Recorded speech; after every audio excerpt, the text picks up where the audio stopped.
With just a few weeks left in office, we are joined now by New York City Mayor Eric Adams, and at least for us, what may be an exit interview of sorts. It's good to see you, Mr. Mayor. Hey, great being here this morning. I want to talk about the last 4 years, but really want to talk about the next 4 years and what you see in this city. We were talking a little bit off camera just about the next mayor, and I had said to you, so maybe you could say it on TV, whether you had met with the mayor and just what that experience has been like, because you guys have obviously been at it on both sides.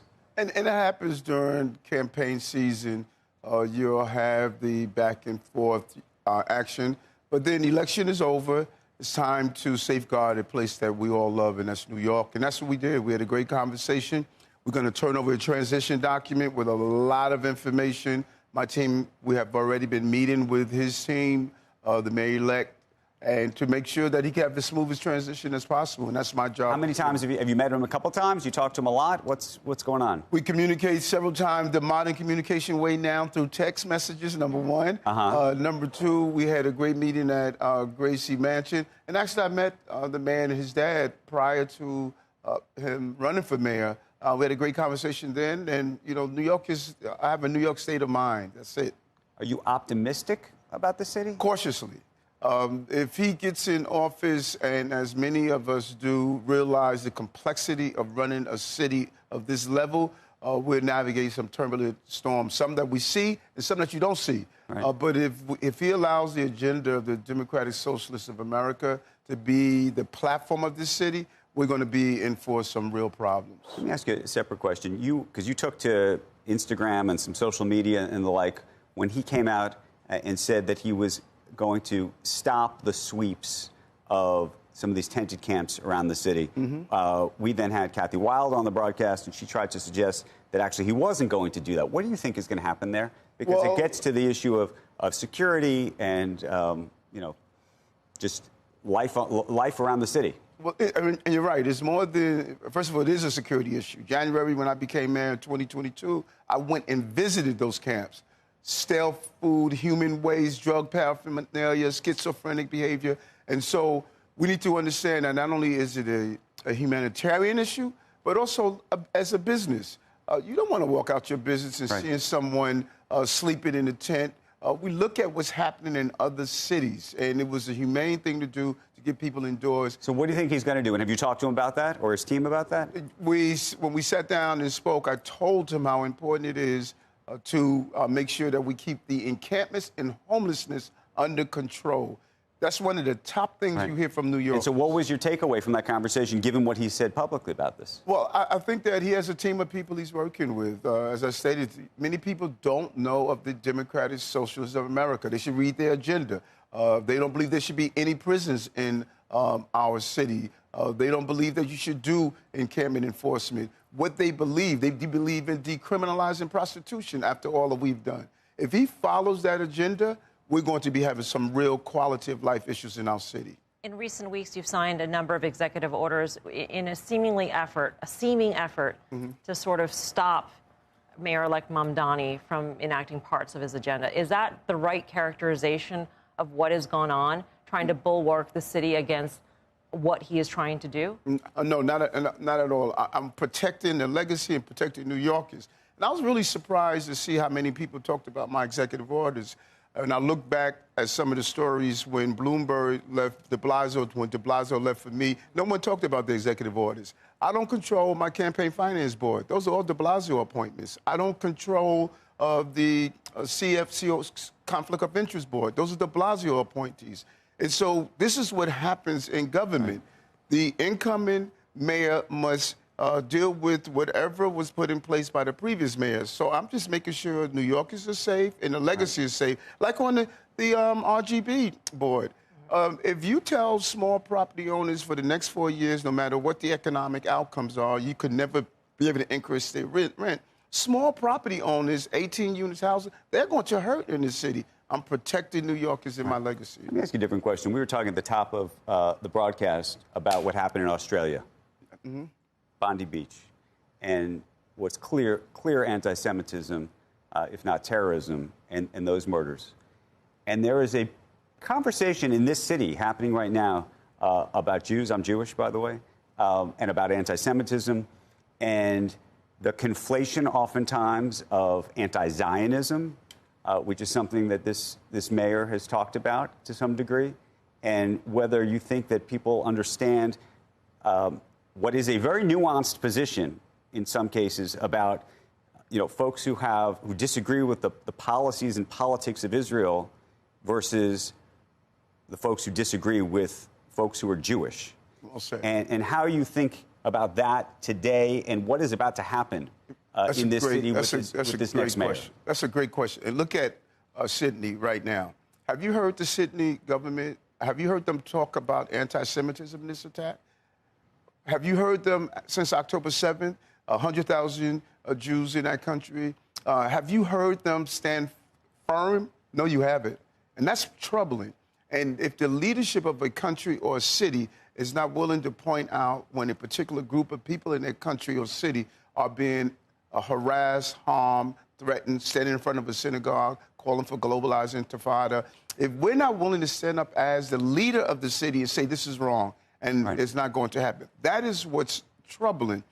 Anti-Semitism has been normalized across the globe in general, but specifically here in New York, and that's what Mayor-elect let me ask you about this next mayor then. Yes. So what do you think his real position is? By the way, he came out, to his credit, I think, yesterday, put out a statement about not just what happened at Brown University, but what happened, at Bondi Beach. And I just wonder what you think it portends for the city. Well, he has to corral his supporters, and when you go into office with your staffers, your supporters, and their philosophy is the destruction of Israel, and translate into what you verbalize and what you show here in your city, that's a problem. And he must corral his supporters and send a very clear message, not only about what he say, but it's in action. Don't dismantle the IRA definition. Don't dismantle my Office of Combat Anti-Semitism. Keep doing the groups sessions that we're doing with communities across the city to bring us together. So you can't say in one breath that Israel does not have a right to exist. Then you have so many Muslim countries that have Muslim leadership. I've been to Saudi Arabia. I've been to Oman. I've been to Jordan. They are clear Muslim countries, and they have a right to exist. I respect their right to exist. Israel has a right to exist. Our only partner, when you think about it, they're against ISIS. ISIS hate America. They're against Hamas. Hamas hates America. They're against all these other terrorist groups who hate America. I'd rather align with those who love me than those who hate me. Let me ask you a separate question. Commissioner Tisch, who runs the NYPD. Yes. She worked for you. She's going to work for him. Do you think that she is going to be in that role a year or 2 or 3 from now? We hope so. Look what we've done with crime. 25,000 illegal guns off the street. We had one period over last week, 12 days without a homicide. We're seeing record level of safety on our subway system, where the employees of the companies that watch the show. The reason I asked the question, though, is having spent time with this next mayor, though, do you feel confident that he is going to give her the independence to make the decisions that, by the way, clearly she has views that are different from his? That's the conversation that the two of them, I'm sure, they had when they sat down together and she made the determination what she's going to do next. I know she loves the city. And I know that, like my other commissioners, Commissioner Sewell, Caban, and now her, there's been a consistent decrease in crime. Our city is still the safest big city in America. More jobs in this city in the history, broke the records 11 times, more small businesses, AA bond rated. This city is on a good plateau that we can't allow safety to harm it. In terms of what you're looking forward to in 2026 and the concerns that you may have, we were discussing in the break that we, as New Yorkers, will be able to fare whatever comes pretty well. We're very fortunate. But there are many in New York who aren't. And they're the people who, in large part, voted for Mayor-elect Mamdani. In terms of the policies, where are you the most concerned in terms of the policies not necessarily serving those who are the most vulnerable, whether it be in educational funding or safety in the streets? I mean, that's a great question. Where are you worried? Okay, 2 things. Number one, those weren't the New Yorkers who voted for him. Let's be clear. 49% of New Yorkers did not vote for him. 49%. 50.3 or 4 did. So many New Yorkers are concerned. But here's my areas of concern for New Yorkers. Public safety. He wants to release 3,000 inmates from Rikers Island. They're going to go back to the communities they preyed on, the Brownsvilles, the South Jamaica, Queens, etc. He wants to decriminalize prostitution. We did a great deal of work to tell these young girls and boys, don't sell your bodies on the street and be exploited. We're going to go backwards in that area. You can't tax communities based on their ethnicities. You can't tax white communities based on their ethnicities. We saw that what's happening now with African American and Asians and other communities are being taxed based on where they located. Can't do that. And you can't run millionaires out of the city. 51% of our taxes. So we're in a financial ecosystem where the guys that drive the limousine should have a good pay, and the guy that sits in the back of the limousine should pay his taxes. So if he continues the GSA policies, it's going to hurt working class people. That is my concern. Let me ask you a different question. Yes. Given your concerns about this mayor. Yes. This is a personal question for you. You dropped out of this race. There's an argument to be made that you should have dropped out a lot earlier. That if, in fact, you really wanted to prevent this mayor from winning and wanted somebody else to win, in this case, Andrew Cuomo, who I don't think you were a big fan of either, that you needed to have dropped out much earlier in the process to give him a chance, and whether he would have had a chance, a better chance to win otherwise. Think about that. See, think about how ridiculous that question is. I'm the sitting mayor of the city of New York who stated, I'm not going to run in the primary. I'm going to run in the general to go head to head. And many people said, Eric, that makes no sense. And then all of a sudden, people realized how wise I was, because head to head, we would have had a fair chance to win. And I had many conversations with the governor and said, Governor, let's look at this field. You had the primary. Let me now go. So you're arguing that he should have dropped out earlier, and then you would have won. Without a doubt. You know, sitting mayor, we were able to put together the operations to have a serious campaign, and look at the outcome. 49% of New Yorkers who didn't come out to vote. Many women didn't come out to vote because of how they felt. But the polls did not seem to reflect that and I think one of the reasons that you dropped out was, in fact, that you weren't going to win. No, the reason I dropped out is because we could not have a three-way race as other candidates dropped out. I did what was best for the city, not what was best for me. And where I'm going with this is, would it have been best for the city to have dropped out earlier, a month or 2 or 3 months earlier? That's where I'm going with this. Yeah. In retrospect, everything's, it's a lot clearer afterwards, so I get that. But when you look back at it now, if we were to go to lunch 5 years from now, would you say, you know what, maybe I should have? No.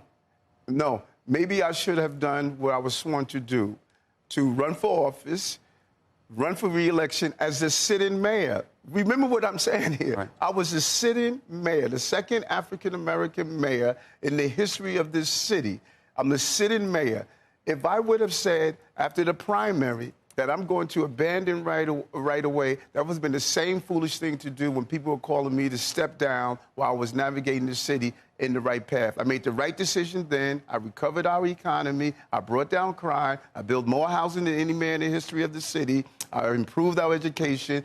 Just as I didn't listen to those who were saying, step down, step down. Mr. Mayor, I give you actually an enormous amount of credit. I actually think that you've done an extraordinary job, and the city has prospered during your time here, no question. I also think, for whatever reason, and I apologize for saying it to you this way, but because of some of the scandal and baggage and the relationship with the situation with Trump, you were considered a flawed candidate. By the way, Andrew Cuomo was also considered quite a flawed candidate. Curtis Lewa was considered a flawed candidate. I'm saying there's a lot of flawed candidates was considered a flawed candidate. 100%. Listen, you had a 49 to 50.3 or 4. Everybody was a flawed candidate. So the goal was to follow the plan that Eric laid out. Hey, guys, run in the primary. I'll do this in the general election. We will have 2 bites at the apple. So my plan wasn't flawed. Right. It was flawed when you had people like Curtis Lewa, who I still believe was working for the Zohran campaign. You think he was real? Without a doubt. Without a doubt. Based on what? The A number of things. He never raised money like this before when he ran for office. So what was all those contributions coming from? Number two, he clearly knew he had no chance of winning. He clearly knew that, but he stayed in anyway. And then do an analysis of who he attacked. He didn't attack Zohran. He attacked Andrew Cuomo. He attacked Eric Adams. So his whole strategy, you need to question and look at. And I think history is going to reveal his role. Okay, I got a different one for you. So there's a lot of business folks who are going to be watching the broadcast today. Yes. And they're going to all say we loved Eric Adams as mayor because Eric returned our economy.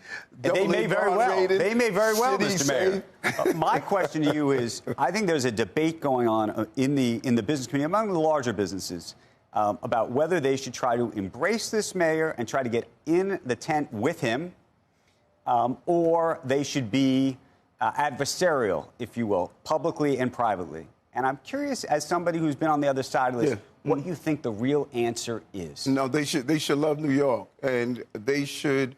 But by the way, you can love New York and have whatever perspective. You could love New York and get in the tent, and you could love New York and say, you know what, I don't like with this part of it, and I'm worried that if that is going down the wrong direction, I need to be outspoken against it, if that's the case. That's exactly what they should do. And I said the other day, what's exactly they should work with the mayor when they can work with the mayor. But if the mayor is not doing what's best for the city, they need to make sure they use their abilities as leaders, like the partnership, like Rebney, like Abney, and they should use their ability as leaders to state where the mayor's going wrong, like they've done for me and they've done to others. And so we should be clear. The role of our business community is to continue to thrive, continue to grow. And the people in these buildings here, those are everyday working class people that live in the communities that want to ensure that we're safe, that don't want encampments on their streets, that want their children educated. So sometimes when we look at the business community, we forget about the secretary, the accountant,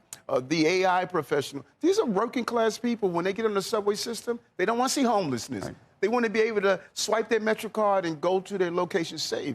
They don't want prostitution in front of their child's school. They want to walk out and see a clean environment. And so if the mayor doesn't continue what we have successfully done, then they need to raise their voice and not be silent. Mr. Mayor, I want to thank you for your service. I want to thank you for the interview, for being with us. What's the next plan for the mayor? What are you going to do next? Smoke a cigar, have fun, enjoy Jordan. You know, I've been doing this for 40 years. Yeah. 40 years. It's time for me now to sit back and just enjoy life. I want to travel again. I want to write a book. I want to get my PhD. I want to do some stuff across the globe. And here in this city, I'm not going away. I love this city, and I'm going to make sure that nothing hurts the working class people of this city. Well, we look forward to seeing you again soon, sir. Thank you. Thank you again. Appreciate it.